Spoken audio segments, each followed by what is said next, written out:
Okay, I'm not sure where to go with this or how to start, but I've been asked to talk about history. I'm not an academic. I was in business most of my life. I'm not a theologian, but I do like to read about that a lot. And I have a daughter who's asked me to do some recordings about my thoughts and ideas on this. Most of it's not original. It's what somebody else has said or what they've already written, and I'll try to be concise and identify those individuals as I do this. Um, I, there's a lot of people all over the web that are doing this or attempting to do this as I am. Um, as I said, Western civilization is under a lot of pressure right now. I read yesterday where Oxford University is talking about doing away with the classics. And I would hope anybody looking at this would know what I mean when I say the classics. Now, I was in liberal arts when I was in college. My major was a history. I had a double minor, political science and economics. And that was a long time ago, and at that time, probably liberal arts was the primary area. Of course, you did that for pre-law, pre-med, and so forth and so on. Engineering was another area with different outlook and so forth. But at that time, the liberal arts was exactly that. I mean, yes, you studied Shakespeare, you studied history, you studied English literature. I remember they had a course called Rhetoric and Composition you took your freshman year, and I remember I thought I was a pretty good writer, and the first essay I wrote for that class looked like it bled to death after I got it back. But I learned how to put an idea across in writing, and in the liberal arts then the thought or the idea was to teach you how to think, how to communicate, which I'm not doing very well at right now. And I was in commercial real estate in my business career, and in order to communicate the project or the property or whatever to a committee or to an individual, you had to be able to write and get across to them what was going on, and you had to be able to do math. You had to be able to think something through and determine if it was worthwhile, because you as part of your responsibility had to communicate to the powers that be above you that this project would be worthwhile to them because they were responsible for investing other people's money and getting a return on that money in order to pay their depositors, their investors, whoever, and they took that as a primary responsibility. I remember the first financial institution I went with. I was a young man, and we had to go through a training course, and it happened to be a life insurance company, and so we went through this course, and the first day there were several of us around a table, and the man comes in who I thought was quite old at the time. I think he was around 50. Said, "Okay, what's the first thing we need to do as a company?" And I said this was a mutual life insurance company. And then of course we were young and we were like, "Well, you want to make a profit?" Yeah. He said that's true. So, but that's not the first thing that we're responsible for. The first thing we have to do, or what's our first responsibility? And we came up with all kinds of ideas. And he said, what is it that our company does? What are we for? Or we sell life insurance. So yes, that's true. But for you, what is it that you do? So anyway, after a good bit of around the table conversation, he said, our job, what we do is we pay claims. That's our job, is that we pay claims. If Mrs. Brown's husband dies and she has a $10,000 life insurance policy, she wants the $10,000.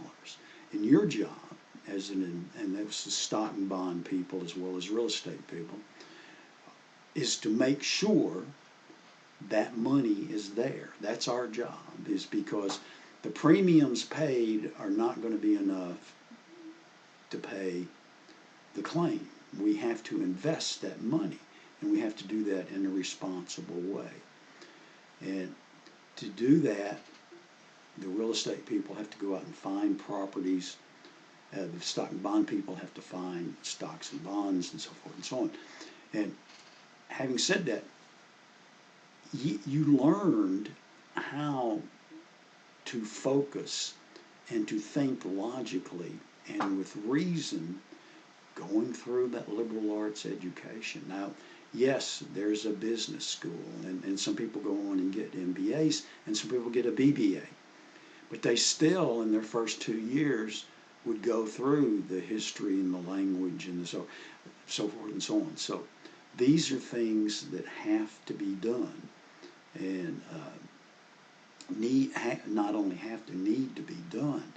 And my understanding is that is being done less and less. We have many people who are, I guess, becoming indoctrinating with ideology, and there's always an ideology. Every civilization works off of a philosophy, and our philosophy, Western civilization, is grounded in the Judeo-Christian Greek thought processes. I mean, you can go back, and recently I read a book, they can say all of Western civilization comes, not all, but a lot of it is based on an argument between followers of Aristotle and Plato.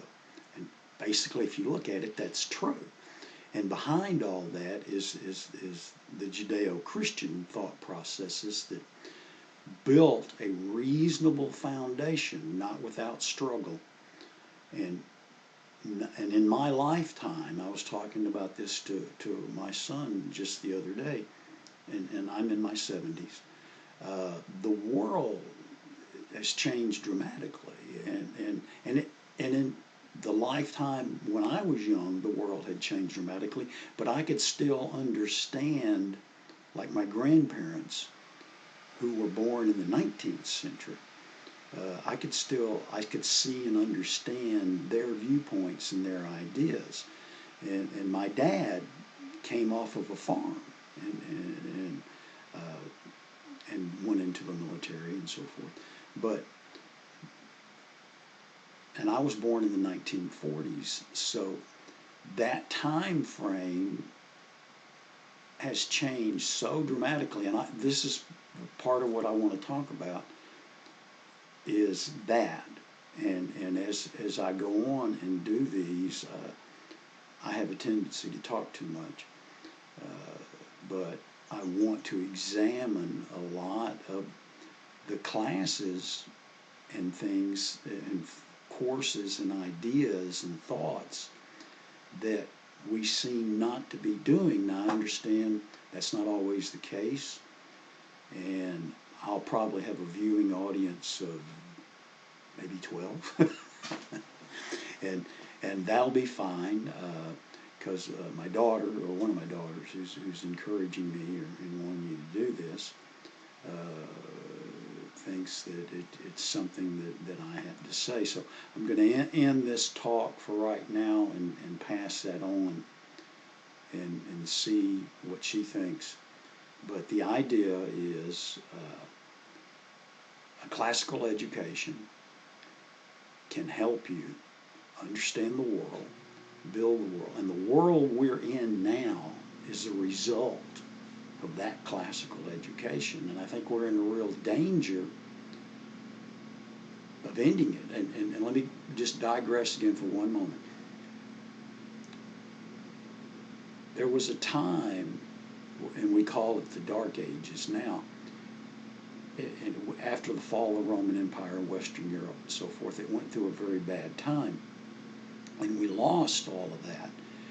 And through Spain and Islam, who had maintained, and we rediscovered Aristotle and Plato. We had always had to some extent, and that came back into prominence again. But we rediscovered those thought processes and those ideas and built on that, and through the church.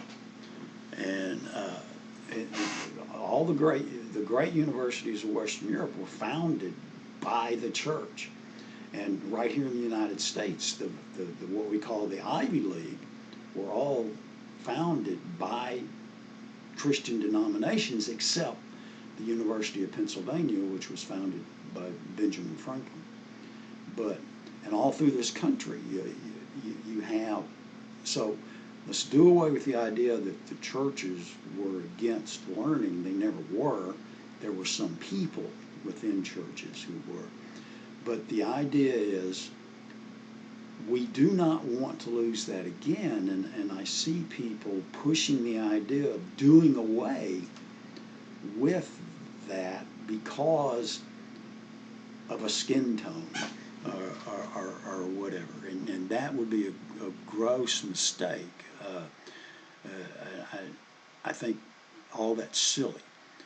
Learning is learning, truth is truth, and I think Saul Bellow, a great novelist, said that. Yeah, it doesn't matter about that. It's what the truth is,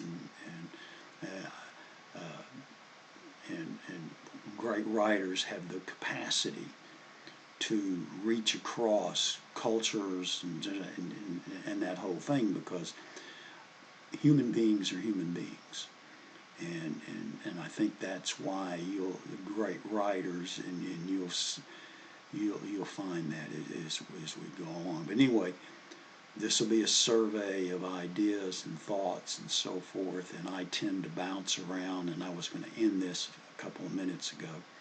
So let's stop now, and we'll go from there. Have a good day.